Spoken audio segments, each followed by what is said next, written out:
لا قوة إلا بالله العلي العظيم أعوذ بالله من الشيطان الرجيم بسم الله الرحمن الرحيم الحمد لله الذي جعلنا من المتمسكين بولاية علي بن أبي طالب والأئمة عليهم السلام۔ ناظرین السلام علیکم ورحمۃ اللہ وبرکاتہ۔ سب سے پہلے عید غدیر جو کہ عید اکبر ہے، آپ سب کی خدمت میں عید غدیر کی مبارکباد پیش کرتا ہوں۔ ساتھ ہی ساتھ دعا گو بھی ہوں کہ خدا بند عالم نور ولایت علی علیہ الصلوۃ والسلام سے ہمارے قلوب کو منور فرمائے۔ ناظرین، سب سے پہلی گزارش یہ ہے کہ اس ویڈیو کو آخر تک دیکھیے، اس لیے کہ ہم غدیر کے حوالے سے کچھ روایتیں، کچھ حدیثیں بیان کرنے کے بعد عید غدیر کے اعمال کیا ہیں، روزے وغیرہ کے سلسلے میں کچھ بیان کریں گے، تو لہذا آخر تک اس ویڈیو کو ضرور دیکھیں۔ سب سے پہلے میں آپ کے سامنے عرض کر دوں کہ عید غدیر ہے کیا، ولایت ہے کیا۔ پیغمبر اسلام حضرت محمد مصطفیٰ صلی اللہ علیہ وآلہ وسلم نے اپنے بعد امت کی ہدایت کے لیے حضرت علی علیہ الصلوۃ والسلام کو اپنا جانشین، اپنا خلیفہ معین فرمایا۔ یہ بھی خدا کے حکم سے تھا،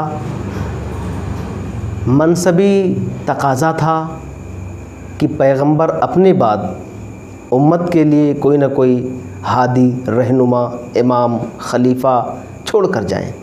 کیوں؟ اس لیے کہ پیغمبر رہتی دنیا تک کے لیے نبی بنا کر بھیجے گئے تھے، اور جب پیغمبر اس کائنات سے جانے لگے تو ضروری تھا کہ اس ہدایت کے کام کو پیغمبر کے بعد کون انجام دے۔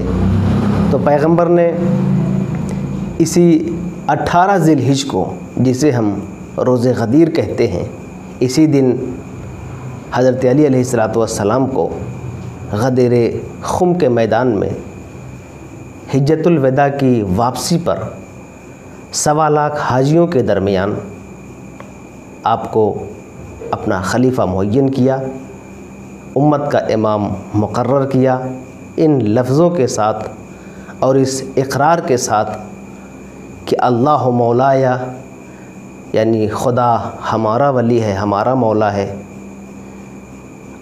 انا مولا المؤمنین، میں مومنین کا مولا ہوں۔ پھر فرمایا من کنت مولا ہو فہذا علی مولا، جس کا میں مولا ہوں اس کے علی مولا ہیں، یعنی جس کا میں حاکم ہوں اس کے علی حاکم ہیں، جس کا میں سرپرست ہوں اس کے علی سرپرست ہیں۔ اور یہی نہیں، باقاعدہ طور پر مسلسل جتنے لوگ تھے سب نے حضرت علی کے ہاتھ پر بیعت کیا اور یہ کہا کہ آج سے آپ ہمارے اور تمام مومنین کے مولا ہو گئے، سرپرست ہو گئے، حاکم ہو گئے۔ تو ناظرین، یہ اتنا اہم مسئلہ ہے، دین کی تکمیل ہوئی۔ آپ سنتے ہیں کہ عید الفطر اور عید الاضحیٰ کے سلسلے میں، یا مثلاً روز جمعہ بھی عید کا دن قرار پاتا ہے۔ عید الفطر بھی جب رمضان مکمل ہوتا ہے، روزے مکمل ہوتے ہیں، تو تکمیل روزہ کے بعد عید کا دن آتا ہے۔ ویسے ہی تکمیل دین کے بعد دین مکمل ہوا، جیسے ہی پیغمبر نے یہ اعلان کیا، جبرائیل آیت لے کر نازل ہوئے، الیوم اکملت لکم دینکم واتممت علیکم نعمتی ورضیت لکم الاسلام دینا۔ آج کے دن دین مکمل ہو گیا، نعمتیں تمام ہو گئیں اور خدا دین سے راضی ہو گیا۔ تو عزیزان محترم، ضرورت اس بات کی ہے کہ ہر حال میں اپنے دل میں علی کی ولایت، علی کی محبت کو بسائیں۔ نام کے چاہنے والے نہ بنیں، بلکہ جو ولایت کے تقاضے ہیں، جو محبت کے تقاضے ہیں، اس کو عملی صورت میں ادا کریں۔ ولایت کسی معمولی چیز کا نام نہیں ہے. ہم لاکھ لاکھ اللہ کا شکر ادا کریں کہ اس نے ہم کو ایسے گھر میں پیدا کیا کہ علی کی ولایت ہم کو مل گئی، علی اور اولاد علی کی محبت ہمیں نصیب ہو گئی. ورنہ پیغمبر کی حدیث ہے، اگر دنیا علی کی ولایت پر متفق ہو جاتی تو خدا جہنم کو خلق ہی نہ کرتا. اس کا مطلب یہ ہے کہ جہاں ولایت علی ہے وہاں جہنم نہیں بلکہ جنت ہے. اور بھی حدیثیں ہیں، حدیث قدسی بھی ہے، ولایت علی ابن ابی طالب حصنی فمن دخل حصنی امن من عذابی. پروردگار عالم حدیث قدسی کے ذریعے فرماتا ہے کہ علی کی ولایت میرا مضبوط قلعہ ہے، جو اس قلعے میں داخل ہو گیا میرے عذاب سے بچ گیا. اس کا مطلب یہ ہے کہ اگر نجات چاہیے امت مسلمہ کو تو ولایت علی، اقرار ولایت علی ضروری ہے. اور یہی نہیں بلکہ اپنی عبادت کے بعد، نماز کے بعد یہ دعا کیا کریں کہ خداوند عالم آخر وقت میں ہم کو علی کا چاہنے والا شمار کرے. جب موت کا وقت قریب ہو تو ایسا نہ ہو کہ شیطان ہمیں تاکہ ہمارا خاتمہ بخیر ہو، ایمان پر ہو، عمل پر ہو. ناظرین، ولایت کے کچھ تقاضے ہیں. مثلا یہ جو عید غدیر ہے، اس کے شب کے بھی کچھ اعمال ہیں، دن کے بھی کچھ اعمال ہیں. مثلا 17 تاریخ کا دن گزار کر جو رات آئے وہ شب عید غدیر ہے. اس شب میں 12 رکعت نماز ہے. جو پڑھنا چاہے ثواب کی غرض سے، بہت ہی اہم رات ہے یقیناً. 12 رکعت نماز ہے جسے انسان ادا کر سکتا ہے. اس کے بعد جو کل دن آ رہا ہے وہ بہت ہی فضیلت کا حامل ہے. چند اعمال اس سلسلے میں وارد ہوئے ہیں. سب سے پہلی چیز تو یہ ہے کہ ایک دوسرے کو مبارکباد پیش کی جائے، ایک دوسرے کو تحفہ دیا جائے، عیدی دی جائے. عید اکبر ہے نا، سب سے بڑی عید ہے. اپنے بچوں کو عیدی دیں، گھر خانوادہ خوش رکھیں، خوشبو لگائیں، اچھے لباس پہنیں. جو عید کے تقاضے ہوتے ہیں وہ اس دن پورا کریں. اور اس سے ایک اور درس دیا ہے معصومین نے ہم کو، اور کہا ہے کہ عید غدیر کے دن تحفہ دینے کی تاکید ہے ایک دوسرے کو. خصوصاً جو تنگ دست ہیں، غریب ہیں، مستحق ہیں، ان تک کچھ پیسے پہنچائیں، کچھ مدد پہنچائیں. یاد رکھیں حدیث میں ہے جو اس دن روز غدیر 1 روپیہ کسی کو دیتا ہے تو عام دن میں 1 لاکھ دینے کے برابر ہے. ایسے ہی آپ سوچ ڈالیں، جتنا دیں گے مستحق کو، غریب کو، یا اپنے برادر ایمانی کو، مومن بھائی کو، اتنا ہی زیادہ اس کا اجر و ثواب ہے. اس کے علاوہ روزے کی بڑی تاکید ہے. حدیث میں ہے کہ جو اس دن روزہ رکھے 60 سال کے گناہوں کا کفارہ ہے. ایک اور روایت میں ہے کہ پوری مدت دنیا، یعنی دنیا کے ایک ایک دن کو جوڑ لیں اور اس روزے کو، اس روزے کی فضیلت پوری دنیا کی مدت کے برابر، یعنی جتنے دن اس کائنات میں گزرے گویا کہ ہر دن روزے کے برابر. ایک اور روایت ہے کہ 100 حج اور 100 عمرہ کے برابر ہے اس دن کا روزہ. اس کے علاوہ نماز ہے.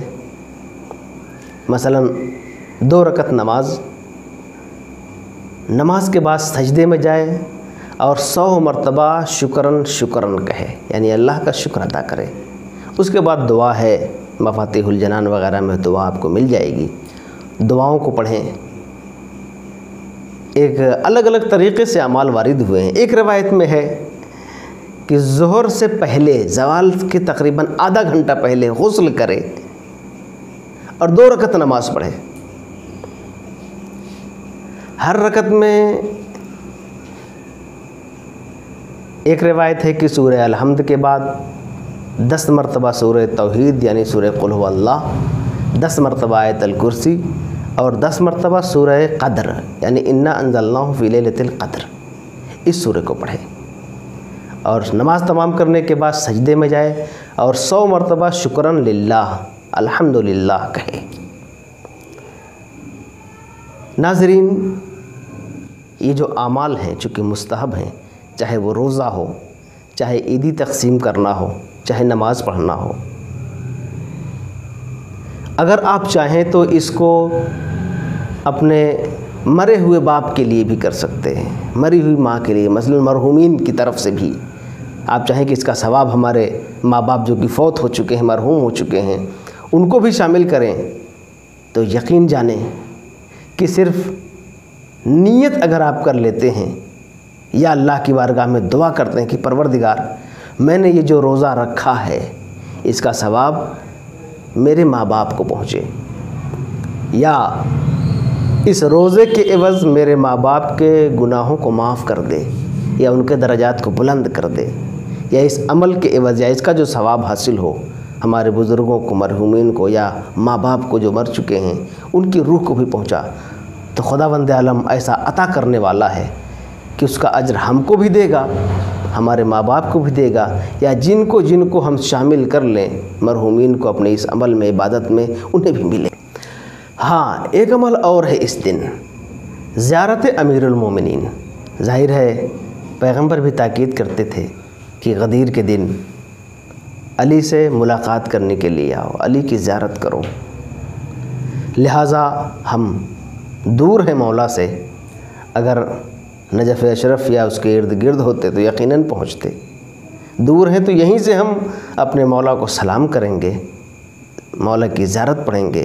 زیارت امین اللہ یا زیارت جامعہ، یہ زیارت کل پڑھی جائے گی، اگر یہ دستیاب نہ ہو تو مولا کائنات کو سلام کرنے کی نیت سے جو بھی زیارت آپ کو مل جائے آپ پڑھ سکتے ہیں، لیکن تاکیداً زیارت امین اللہ یا زیارت جامعہ بھی جسے کہتے ہیں، اس زیارت کو پڑھا جا سکتا ہے۔ اور یاد رکھیں، آخری بات میں آپ کے سامنے اور عرض کرنا چاہتا ہوں، اخوت کا دن ہے، یہ بھائی چارے کا دن ہے، صیغہ اخوت جاری کریں۔ مانتے ہیں کہ عربی میں شاید نہ سمجھ پائیں یا آپ نہ پڑھ سکیں، تو کم از کم اپنے اندر ایک بھائی چارہ پیدا کریں۔ مثلا جس بھائی سے بول چال بند ہے، چاہے وہ سگا بھائی ہو، چاہے خاندان کا ہو یا دور دراز کا ہو یا محلے کا ہو، کم از کم اس غدیر کے دن ان کے یہاں تحفہ پہنچائیں اور اس بغض و کینوں کو ختم کر دیں، عداوت کو مٹا دیں، ایک محبت کا پیغام لے کر آگے بڑھیں۔ یہی غدیر کا اصل پیغام ہے، ولایت کا یہی اصل پیغام ہے، اور ایک عہد کرنے کا دن ہے۔ یہ اپنے مولا کے سامنے یہ عہد کریں کہ اے مولا، ہم آپ کی ولایت کا اقرار کرتے ہیں اور تا دم آخر آپ کی ولایت کا، آپ کے بعد جو معصومین ہیں ان کی ولایت کا اقرار کرتے رہیں گے، اور یہ اقرار صرف زبانی اقرار نہ ہو بلکہ عملاً ثبوت فراہم کریں، یعنی کم از کم ہماری نمازیں قضا نہ ہوں، ہمارے روزے نہ چھوٹیں، ہمارے خمس و زکوٰۃ نہ چھوٹیں، استطاعت ہونے کے ساتھ ہم حج پر جائیں، وغیرہ وغیرہ۔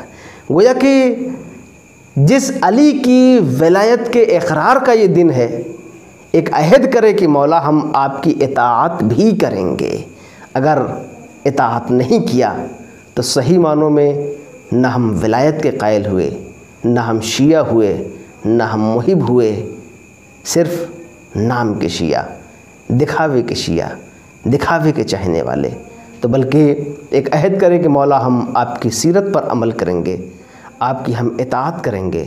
عہد کریں ہم، توفیق دینے والا پروردگار ہے۔ خداوند عالم ہم سب کو توفیق دے کہ ہم حضرت علی ابن ابی طالب علیہ السلام اور دیگر معصومین کی ولایت کے سائے میں عمل صالح بجا لائیں، اور خدا ہم سب کے اعمال کو قبول فرمائے۔ والسلام علیکم ورحمۃ اللہ وبرکاتہ۔